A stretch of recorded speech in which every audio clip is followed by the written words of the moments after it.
The High Court found that the position of CSS were unconstitutional. We are not going to substitute the people responsible for the ministries for unconstitutional office holders.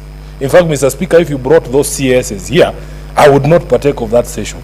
In fact, Mr. Speaker, I think it's the Bible that says that all good things come to those who wait. I don't know if it's the Bible. The Christian fundamentalists are on the other side, they will clarify. Mr. Speaker, I am extremely happy that every single day we have indicated as members of a minority on this floor, because you will remember that this question of appearance of CSS on the floor of this house originated from a presidential memo. It was the president's own idea, sending his own cabinet secretaries to the floor of this house.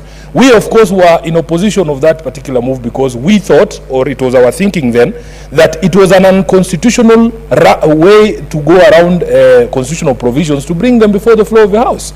We actually filed a constitutional reference before the High Court. The High Court disagreed with us and said there's nothing wrong with the CSs appearing before the floor of the Senate. And it is not a coincidence that just the second week when the members of the opposition want to engage robustly with these people, they're already running away, Mr. Speaker. It doesn't make any sense. I was looking forward, because we have a serious controversy in this country about the G2G deal. I wanted to look the CS Energy in his eyes and ask him those questions that I've written down here, Mr. Speaker. But he has run away. And this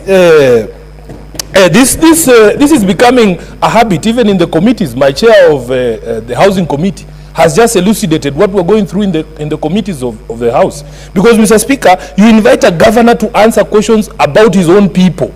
The people of Jericho, Lumumba, Maringo were in the committee yesterday waiting to ask questions through their senator to the governor of Nairobi. He just says he has traveled. And my suspicion, Mr. Speaker, is that this COP28 that is happening in Dubai is going to be one of the biggest scandals in this country. When the final list of the number of Kenyans who have gone to Dubai is published, we will be embarrassed as a country.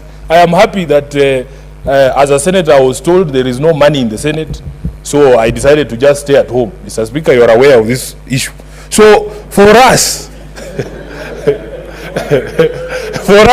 because some of us have serious contributions to make on the matter of climate change and the environment, Mr. Speaker, but we were denied that opportunity. Now my brother Musalia Mudavadi has gone there. I doubt if he can be more eloquent on issues about the environment as I would have been in Dubai, Mr. Speaker. But anyway, let us see what will come out of that particular conference. So we want to say this, Mr. Speaker. In fact, this morning session was created specifically for these cabinet secretaries. We should have been having our committee meetings. What is the point of order, Senator Boni?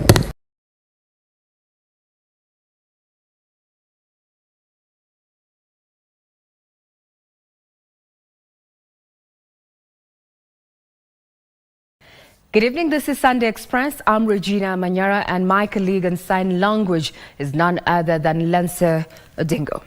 Now, President William Ruto has acknowledged receipt of the National Dialogue Committee report, pledging to fully implement recommendations within the purview of the executive. Ruto also challenged Parliament to fast-track the enactment of legislation to support the implementation of the report, calling for unity of purpose in addressing the challenge of the high cost of living. This comes as opposition leader Raila Odinga says he will study the report keenly. Gladys Mungai brings us the highlights from the report that is likely to attract debate as it heads to Parliament. The journey to develop the 267-page National Dialogue Committee Report 2023 began on the 29th of August 2023. This was after Parliament gave the green light for the establishment of the 10-member committee with a mandate to facilitate dialogue, build consensus, and recommend constitutional, legal, and policy forms on issues of concerns to Kenyans. 3 months after its establishment, the committee released a detailed report. We have placed Kenya above personal ambitions, recognizing that our people's unity and our nation's prosperity are paramount. The committee has been able to build consensus on a majority of issues. However, there is a divergent opinion on a few issues that have been referred to the leadership of the two coalitions for further consideration. President William Ruto has since welcomed its recommendations with a pledge to implement the proposals. All the recommendations they have made, they are practical. We are going to work on those recommendations to reduce in areas they have recommended, to do whatever they have recommended in Parliament.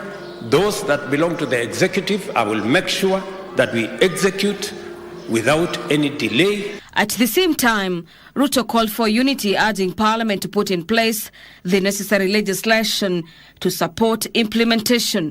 The job of the rest of us as Kenyans now is to unite and move together into the future, to build our country, to build the unity of the citizens of our country, and to work on our economy. Opposition leader Raila Odinga, who was in Migori County, also confirmed receiving the report. He, however, remained non-committal on its contents. The report recommends legislative changes that will see development and changes to 9 bills, namely the introduction of the Leader of the Opposition Bill 2023 and amendments to the following bills: the Constitution of Kenya, Independent Electoral and Boundaries Commission, Elections Bill, Election Offences, Ethics and Anti-Corruption Commission, the Statutory Instruments Bill, the Political Parties and the National Government Coordination Amendment Bill. Among the proposals that could require constitutional changes are the creation of the office of the official leader of the opposition, entrenchment of the office of the Prime Cabinet Secretary, increase of the period to determine a presidential petition from 14 to 21 days, entrenchment of the National Government Constituency Development Fund, the National Government Affirmative Action Fund, and the Senate Oversight Funds into the Constitution. The committee has also agreed on the restructuring and reconstitution of IEBC, boundaries delimitation, and the audit of the 2022 presidential elections. Never again will political contestations in our country become a theater for animosity or hatred. Other salient recommendations include rationalizing government expenditure by reducing travel allowance budget by 50%, reviewing the national tax policy, governance issues such as legislative intervention to guide the impeachment of governors, and fidelity to the political parties as well as coalitions. On the cost of living, the report indicates the committee was unable to build a consensus on the proposals to reduce VAT on petroleum products from 16 to 8%, as well as scrapping of the house levy. The committee was formulated following street protests over the 2022 presidential outcome. For Sunday Express, I'm Gladys Mungai. Yes, today morning for purposes of responding to any of these questions. And therefore, we will proceed with other orders.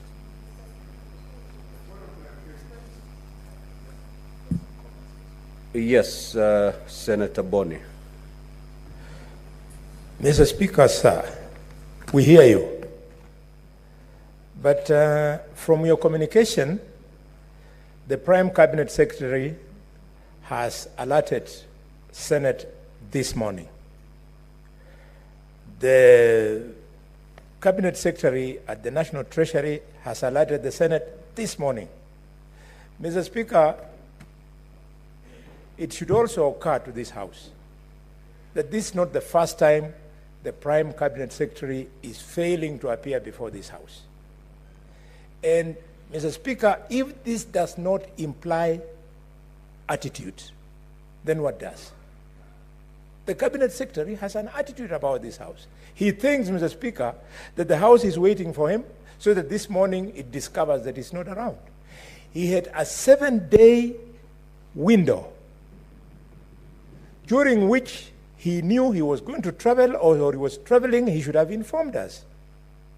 This is the time for now us to sanction the Prime Cabinet Secretary so that he respects the House of Equity that represents the 47 counties of Kenya. This cabinet, the current cabinet, Mr. Speaker, sir, if we don't call it to order as Parliament, they are going to run roughshod on all Kenyans. Same applies to Professor Njuguna Ndung'u. Mr. Speaker, probably Shingo Upande, quote unquote, we can accept the one who is in Dubai because he had the courtesy of informing us earlier. But these two, and they represent two critical portfolio, they must be here. I beg you today on this standing order, you sanction them. Otherwise Parliament will start looking like a barasa in Malinya, in Mutuapa, in Iloyangilani. That cannot be the case. In Maua. Who are they to challenge Senate? Who? Thank you, Mr. Speaker. Senator Wambua.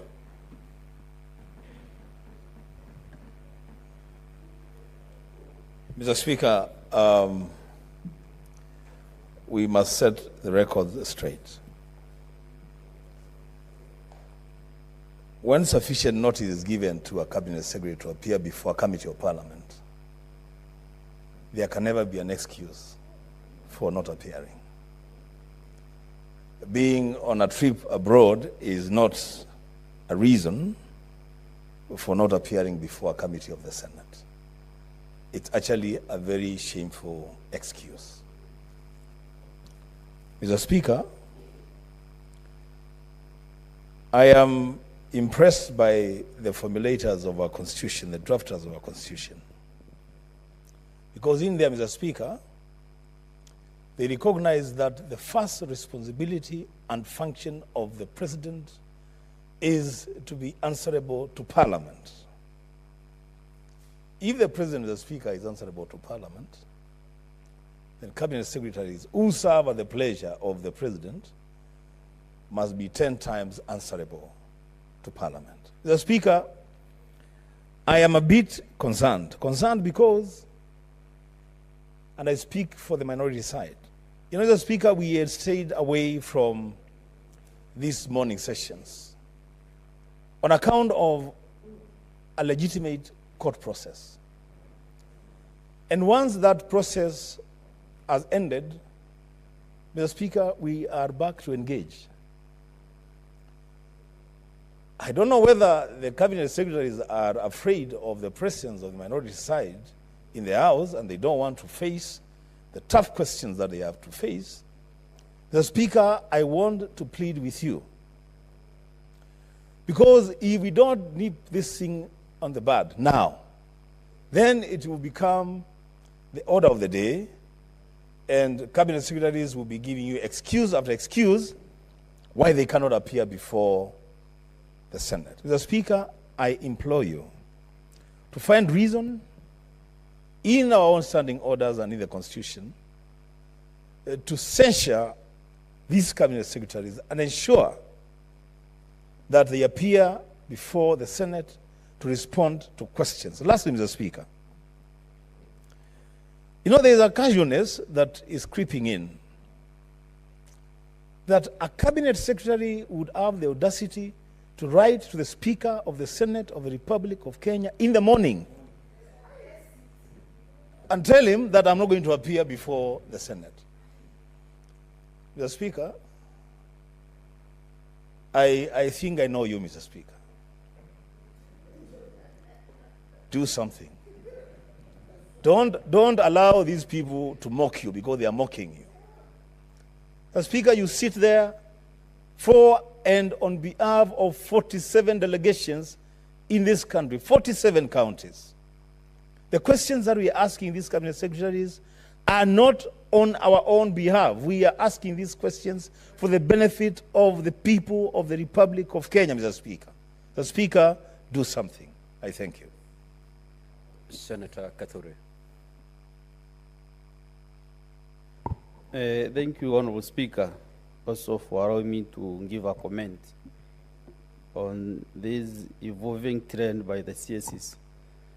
Honorable Speaker, let me first undo the case of my question, which I directed to the CS Treasury. And Honorable Speaker, the CS Treasury has been this question for almost 3 months now. He scheduled last week, he did not appear. Then another time he did the same.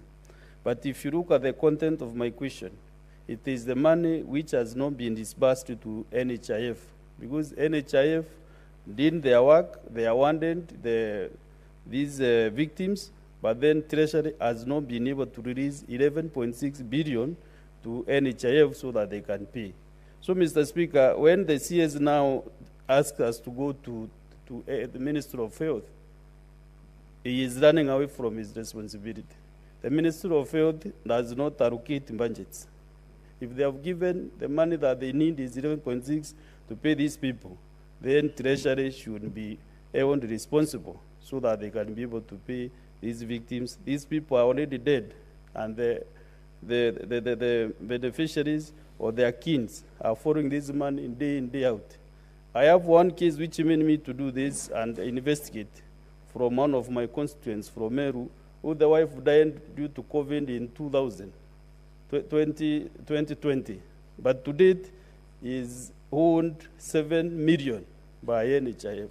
He has followed this money. I have assisted him through the Ministry of Health, but still, Mr. Speaker, he is always referred to Treasury. So that is why I don't know how you guide me to go ahead, because this question is like the CS is dropping because of the responsibility that he should do. So, Mr. Speaker, I will seek your guidance also to direct that the CS should appear himself, Treasury CS, so that he can be able to answer this question, because I can see he's running away from it. Also, Mr. Speaker, you know you are the chair of SBC, which allocates the businesses of this House. And you know we have no time before the end of this session. So today morning, you allocated time for these CSs and put aside all other businesses that we have in this House. So, Mr. Speaker, when we receive letters in the morning that the CS is not appearing, and we have a lot of pending business, Mr. Speaker, I feel these CSs are not respecting this House, and this is the right time to crack the whip. So, Mr. Speaker, we are very committed to do the work that we are elected to do. And if the CSs are not honoring this House, then they should be sanctioned, Mr. Speaker, so that they can be able to respect this House. This is an honorable House of 47 delegations, and the other 27 elected senators. So, Mr. Speaker, I think with your wisdom, before the end of this session, so that the next year we start on a clean footing, you should really do a letter, especially to the end of state, because he has the responsibility. And he's the one actually who supported the CSs to appear in the two houses. So, Mr. Speaker, I think, you know, this is the first time Senator Sifuna has clapped when I'm giving it.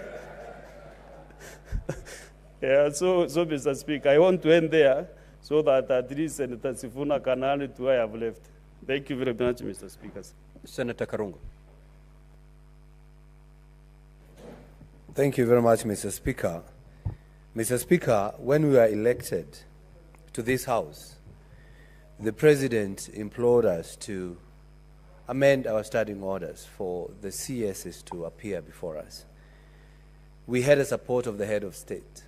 So when they don't appear, they don't just show contempt to this House, also to the President of this Republic. And Mr. Speaker, as a feeling of many members, please crack the whip. My committee on roads, transportation and housing, on Monday, after inviting the governor of Kajiado, Olelenku, to appear before us, even after summoning him, he had the audacity of saying that he wouldn't appear 45 minutes before the time the meeting was supposed to start. Mr. Speaker, we fined him, or we gave him a suspended sentence, and fined him $500,000. And if it does not appear tomorrow, it will take effect. Yesterday, Mr. Speaker, and I want the House to listen to me, because we need to do things differently. Yesterday, Mr. Speaker, we also fined the governor of Nairobi, Johnson Sakaja, who happened to be one time a senator of this great county of Nairobi. We have invited him since November 2022. We are in November 2023, 6 times, and he has never appeared, Mr. Speaker. Mr. Speaker, we gave that fine because we know he won't even appear tomorrow. And if he doesn't, Mr. Speaker, we are going to invoke Section 19 of the Parliamentary Powers and Privileges Act that he should be arrested and brought to the committee, Mr. Speaker. Mr. Speaker, it is a high time that this House is taken with seriousness it deserves, Mr. Speaker. And you know, and especially those governors who are senators, they are giving this House a bad name. I mean, they should be the one to really respect this House because they have been here for about 10 years. And they are the one who are not even appearing in committees. Even my governor of Kiambu, Kimani Wamatangi, Mr. Speaker, has been invited about 6 times. He has not appeared. I think we should crack the whip because for us, in future, we want to be governors and we don't want people to say senators were the worst governors. So we have to do it today. And for the CSs who did not appear today, Mr. Speaker, crack the whip. Give them a fine. Invoke Section 19. Because if you don't do that, we will receive the apologies a minute before we get into the House. Thank you very much, Mr. Speaker. Senator Gloria. Thank you, Mr. Speaker. For me, I want to weigh in on the issue of